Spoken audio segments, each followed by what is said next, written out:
Hi everyone, thank you for joining us on MMA Time on a new interview with Matt Brown. Hi Matt. How you guys doing? Fine, Hi. and you? I'm very good, man. Very good. So Swab is gonna ask you the first question. Matt, we're gonna jump into it. You have a fight coming the 14th of May against Demian Maia. You're two well-ranked welterweights. You're kind of in between, maybe not next, but a title shot in 2 or 3 fights, or maybe getting down in the rankings. How do you see the fight coming? How do you see yourself match up stylistically with a grappler like Demian? Tell us about that fight. Yeah, stylistically, man. To be honest, I think it's the worst matchup in the UFC for me. Probably, all my losses are by submission. I don't deny that fact, and that's why I took the fight. As soon as they gave me a couple options as to who I wanted to fight, and I chose the worst matchup. Because I want to keep evolving, and I want to keep getting better, and I want to test myself. And I want to. I got to make it fun and interesting. I want to. I like having that the highest risk of. I don't know, the highest risk of something bad happening, man. Skydiving's a lot funner than bungee jumping with an airbag. So that's just the way I live, man. I want to, it's plus it's going to get me closer to a title shot. It's going to get me, assuming I win, right? I think I'll have a good. I'll have a solid argument to put me in for the title. Of course, you got Wonder Boy, and you got but he's him and Rory if they fight, which it sounds like is probably going to happen. That's a good one. I don't think Woodley deserves a shot by any means whatsoever. I know that you talked about it a few days ago. About Tyron Woodley not getting his shot. Well, it's ridiculous that he would ever get that shot. But but they also have the Condit potential rematch. I guess that's probably about it. I guess So because Hendricks just lost, so he's not looking too good for him. I think I have to guess that they're going to go with the Condit rematch. I mean, maybe UFC 200, maybe. That would make sense. Yeah, it would seem I guess fair because of the first. Very much so. Yes, and I got the feeling that they were waiting for the Conor fight, and if Conor was to win, they would, get him beat up by Robbie, or if what happened, happened, and So, I guess he's probably out of the picture now. So, Condit makes the most sense to me. And I want to ask you a question because I knew that you were opposed to Tyron Woodley getting his shot, not because it's Tyron, but just because of the rankings, and that you have a mentality of more who deserves it the more to get the title shot. And with Conor, did you thought it's because it brings a lot to the game, or it's because it was a kind of a super fight that he deserved if he got the chance to go against Lawler? Yeah, not because of anything he brings to the game. I'm not really that impressed with what he does, honestly. But he's a strong guy with the left hand. I was more talking about the marketing when I say bringing to the game. To the pay-per-views things like that. Yeah. So that's okay. Well, that's what I was going to go to next. Yeah. So that's why. Yeah, he should be able to fight just about anybody he wants because of that reason. Even though, to me, like it's not really that interesting to watch him fight. Like the Diaz fight wasn't that interesting. The talk, of course, is interesting. He's got a good mouth on him. But that's what got him famous. It's not. Nobody gets famous by beating up Dennis Seaver, and that's what he got a title shot off of was after he beat up Dennis Seaver. So, it's clearly, he clearly from his mouth, and I think he's in a tough spot now. He goes back to 45. He's got to fight probably fight Frankie. That puts him in a tough spot, man, because there's not too many people that are going to be picking Conor to beat Frankie in that fight. That's for sure. Yeah. I definitely won't be one. If I don't know who else, maybe a rematch with Mendez down the line, which I think Mendez wins that with a full camp. Aldo, if he rematches Aldo, who knows what's going to happen there, but I don't think it's going to be another 13-second fight. Yeah, because you talked about the nightmare, the stylistic nightmare for Conor. So it's it's a bit like you said for the submission with yourself. But I want to talk about the welterweight division. It's clearly the best division in the game, the most packed. I mean, you look at the rankings from the champion to number 15. It's all experienced guys, tough guys with a lot of wars. And yourself in this division, do you really see somebody who can?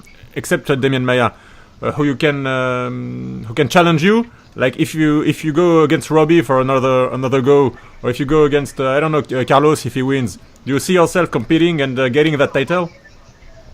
For sure, yeah. I know I can beat any of these guys any day, 100%. I don't have any doubt in my mind whatsoever. It's just a matter of I just got to be more consistent and not maybe be a little bit smarter, like some of these fights, man. I'll come in with, guns blazing, yeah. Yeah, well, not just that, but like I'm coming in with most people probably would have pulled out of fights with, when I'm coming in fighting on these things, these injuries and stuff. And, I don't even like talking about it, because it turns into an excuse when you just bring it up, so I don't even like mentioning it, but I know where my skills are at, and I can beat anybody in this division for sure. And like you said, it's the best division in the UFC. I mean, this is we're the Shark Tank. This is when you step into 170 division. You got you're in the Lions Den. So it's like, but I know that Damian's the worst matchup out of all these guys for me. A lot of people would say Hendricks, but I know what I could do on what I'm capable of, and he's not the worst matchup for me. Damian's the worst matchup for me, and I know that. But ideally, I have put in the proper training, the proper work, got the right guys around me, and ideally, I go in and make him not the worst matchup for me anymore. Maybe a good matchup for me. So, I just only going off of my previous wins and losses, you got to put him down as the worst matchup. And just a question, because you only fight one time abroad in Manchester. I believe it was for UFC 105, if I'm right. And now you are going to Curitiba in Brazil. Do you think it can be a factor for you because you used to fight in the US, or you don't care at all, and you're excited to discover a new country and another ambience and fans? Yeah, it's the same thing no matter where you go. This one may be a little different because it's in soccer stadium, right? But like it's a hotel and arena for me. I don't know. I got my nutrition down. I bring all my own food. I don't even really have to leave the hotel. I got my own weight cutting tools and everything that I bring right there with me. Everything's packed in a suitcase. I know from usually we get there on Tuesday. So Tuesday to Saturday, I got every day laid out in my suitcase. I know exactly what's going to happen every day from the moment I wake up to the moment I go to bed. I don't need to leave the hotel. So it's just a hotel and an arena for me. This one with a soccer stadium, I guess the feeling might be a little different, but once I step in that cage, it's going to be the same thing that I've done 1,000 times before. Yeah, but you just said before that you were prepping for specifically for Demian. Did you bring anybody to work on your jiu-jitsu or to work on your grappling and everything else? I'm always working on it, man. We're always just trying to get the best guys I can. Whether I'm fighting Demian Maia or whether whoever, it don't matter. I'm always trying to improve my skills every day and just get better, be a better fighter. So when I do it that way, I don't really have to worry about being specific for each guy so much. Obviously, game plan. Obviously, I do things specific for each opponent, but like if I had the opportunity to train with the best jiu-jitsu guy, like I would do that anyway. So So we might bring in a few guys. We're still pretty far out. We're not really even to the specific training yet. So we've talked about it. There's nothing set in stone yet, though.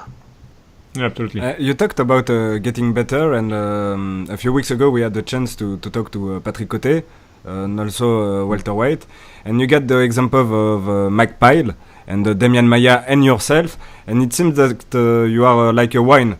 The more you are aging, the more you are getting better.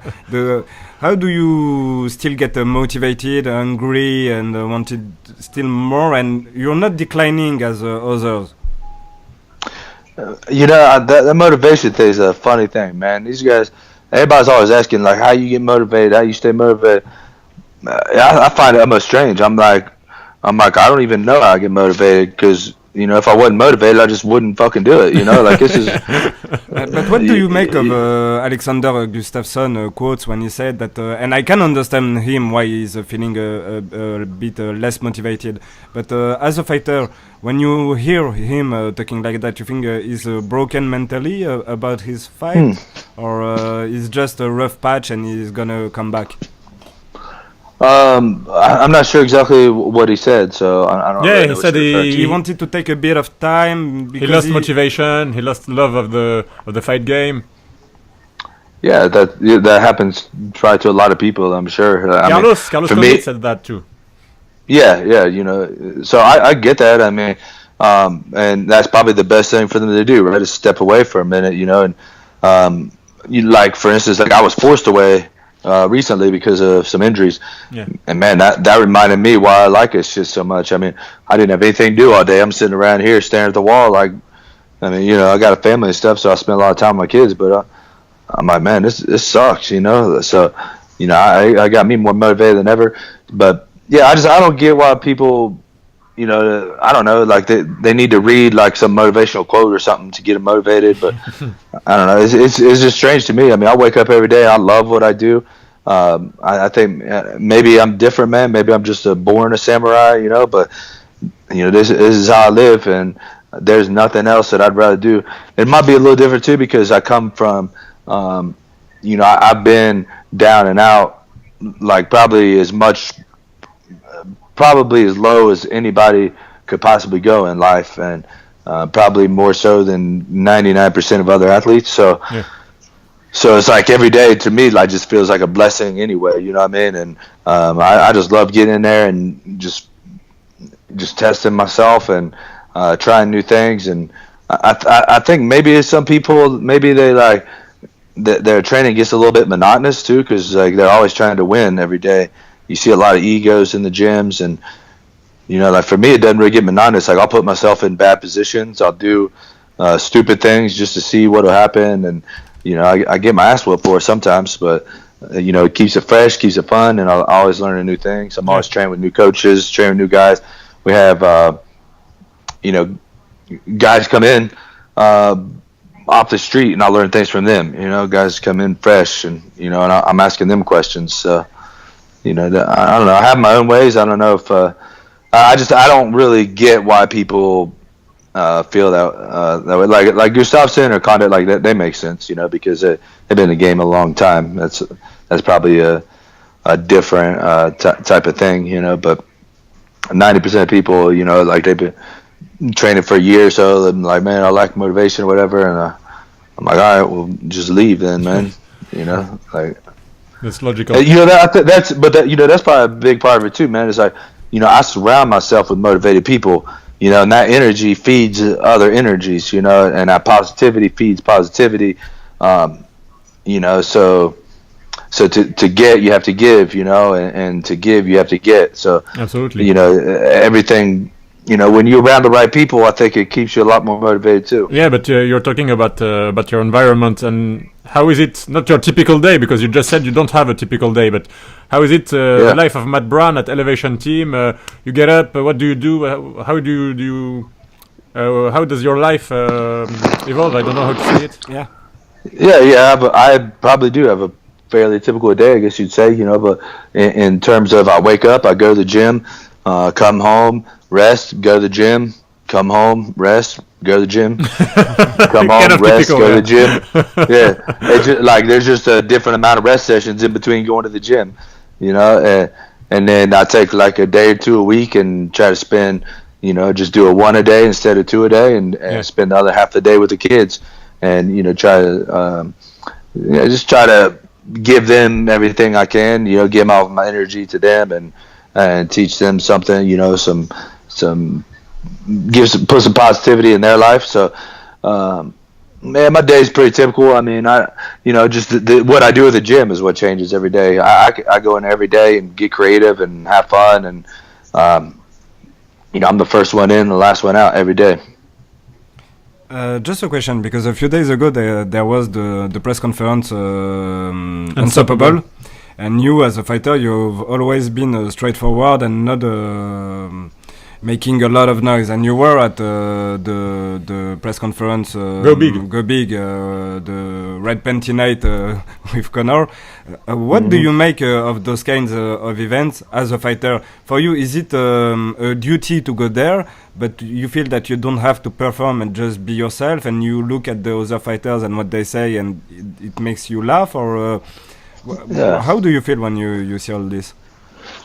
We have to. It's in our best interest to take advantage of that, man. A lot of people take it for granted. They're like, "Man, I don't want to talk" or whatever.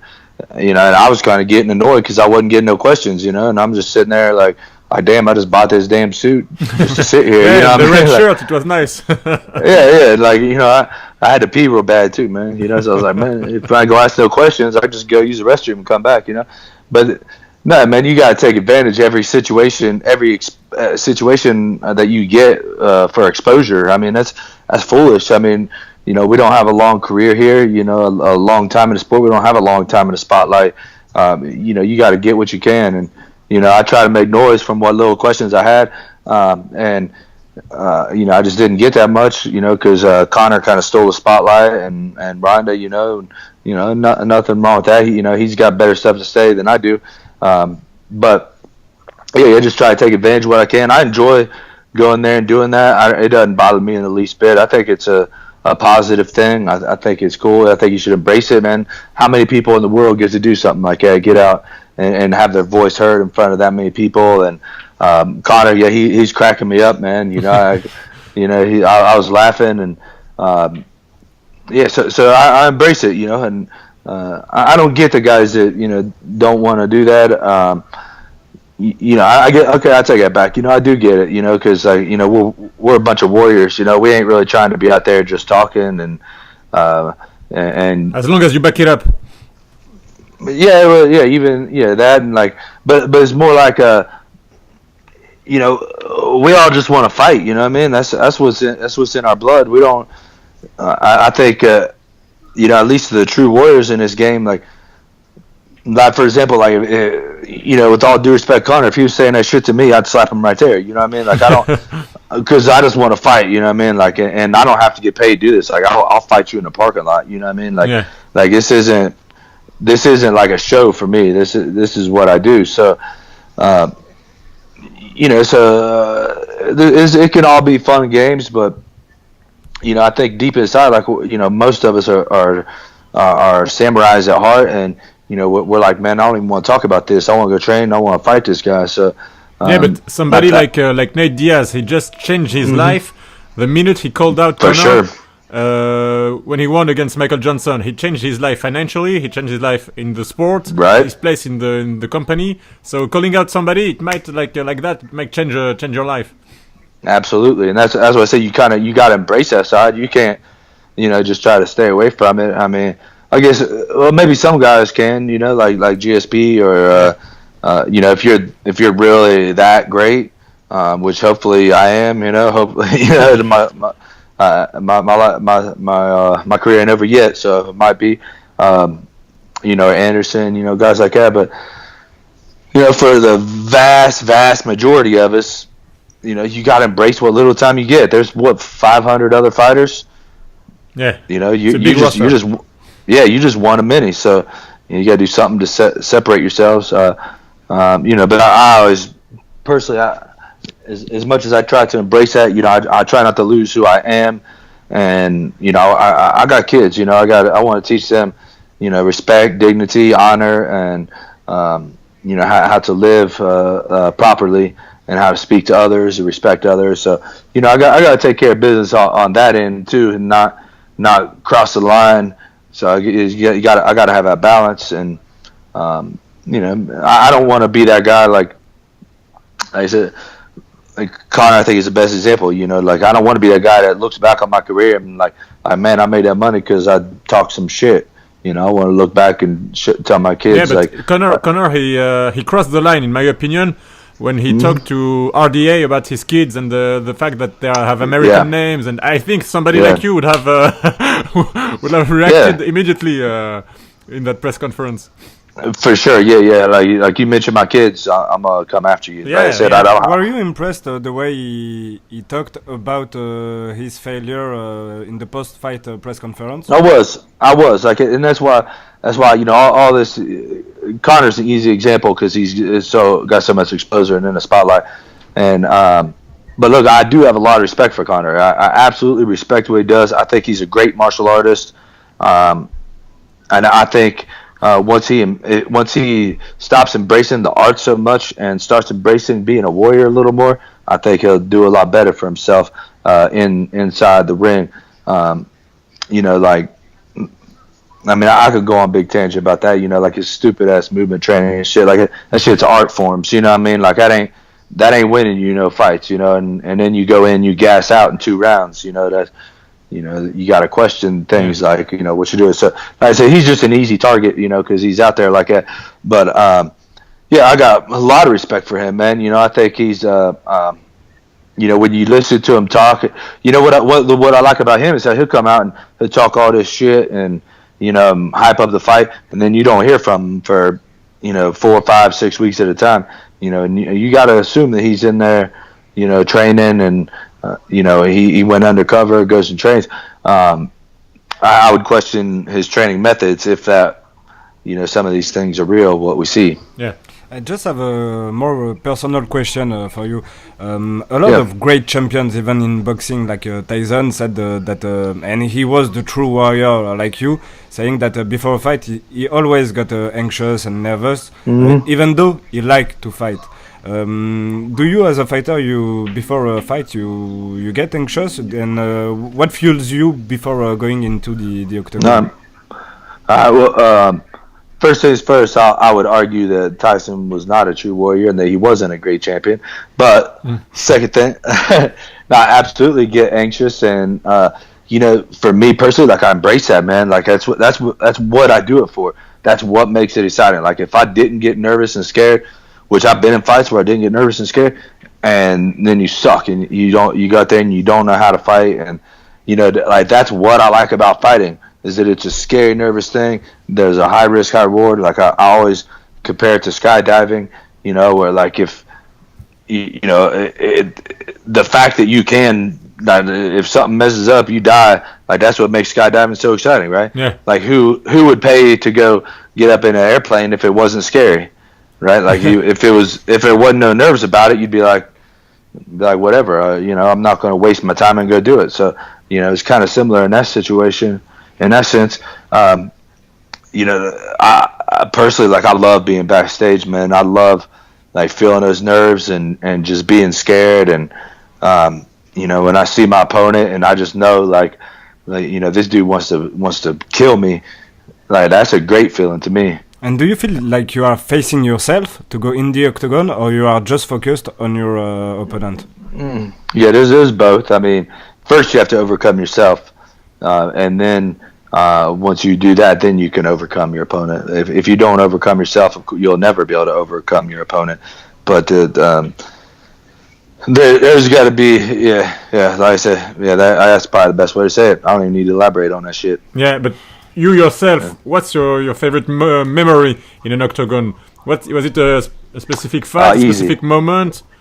Yeah, that's an easy one, man. Because when I fought Eric Silva in Cincinnati, my whole family was there. There was more family than at my family reunion, and we had my kids came into the octagon after I won, and and it was a hella good fight. So yeah, that was, that was one of them where I left it all in there, and did it right in front of my kids, and they got to witness that, and they got to be a part of it, and that's going to be a history now. When you get the DVD and show it to them, they'll see themselves, and that's an amazing thing for me, for sure. Yeah. Now, do they watch your fights, your kids, or you don't want them to watch it? Yeah, dude, they watch me, they fight with me, they play the UFC game. Like, they're obsessed with fighting, more, maybe as much as me. Great. And in the future, you see yourself becoming a coach, maybe when you'll end your career, or you want to do something else and different? No, that's absolutely what I want to do. I want to stay on the grind in this sport for my whole life, man. That's what I want to do. I'm already, I'd like to be more on the strength and conditioning side, and just more dabble in the actual technique and stuff coaching, because I think that there's a huge gap to be filled in the martial arts strength and conditioning and in our combat strength and conditioning. I think there's a huge hole there, so I think with my knowledge and experience, I think I can fill in on that a lot. I trained at Westside for 5 years, Westside Barbell, which is the premier gym in the world for strength and conditioning, the strongest gym in the world.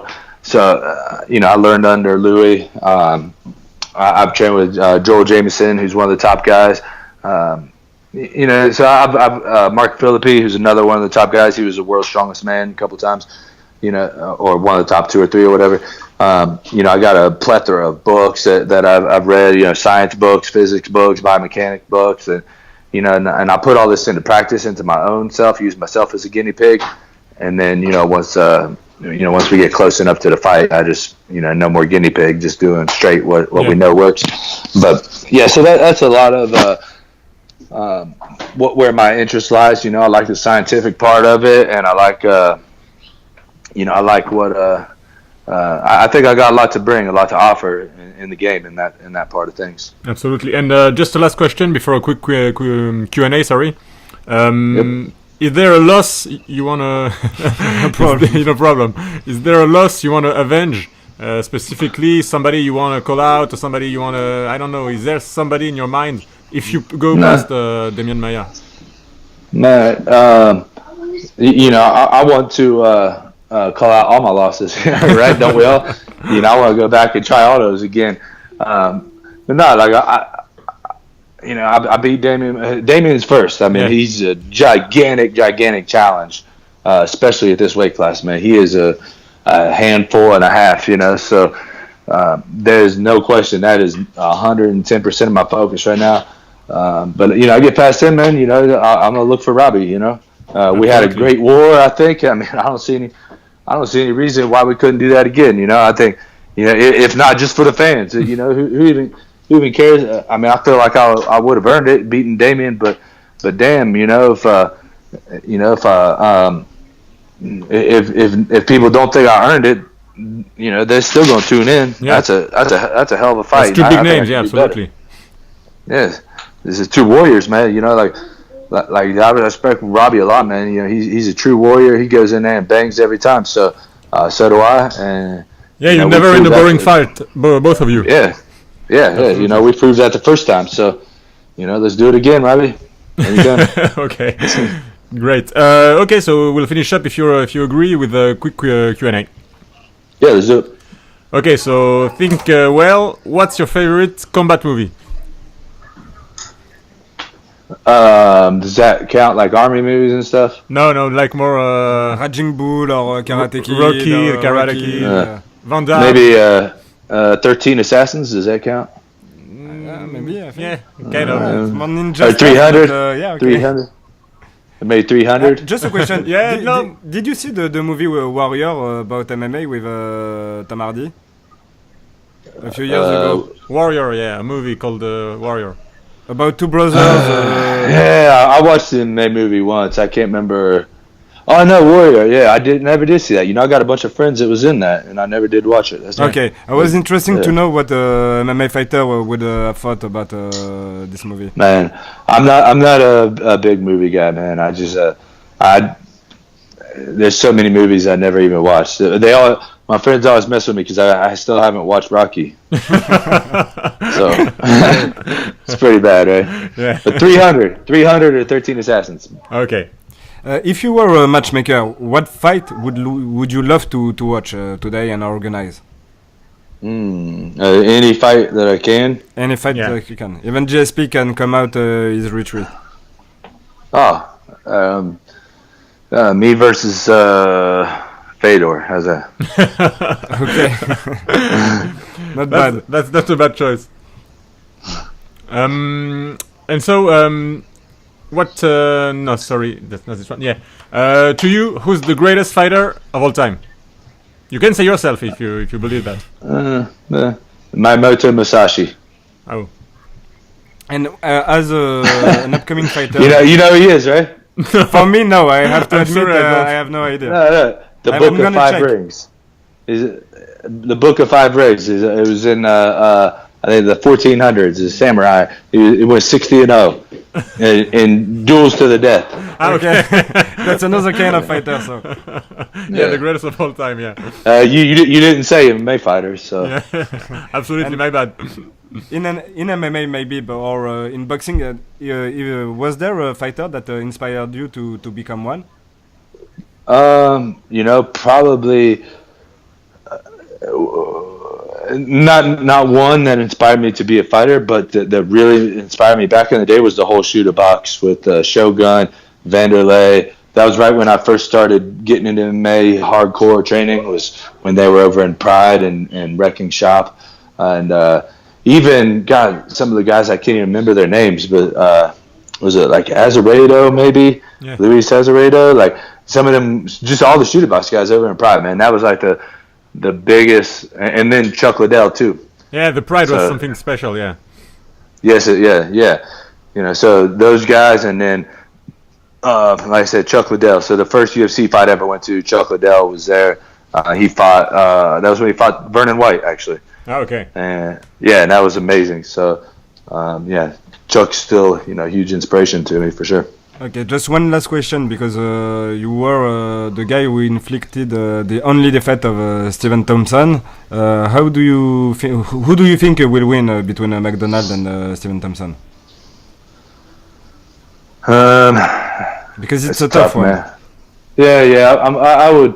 I would lean definitely towards Rory. I think the big thing with Thompson is just game planning, right? So I think if Rory does that, then I think he wins. But Thompson's the guy. If you fight him wrong, you lose.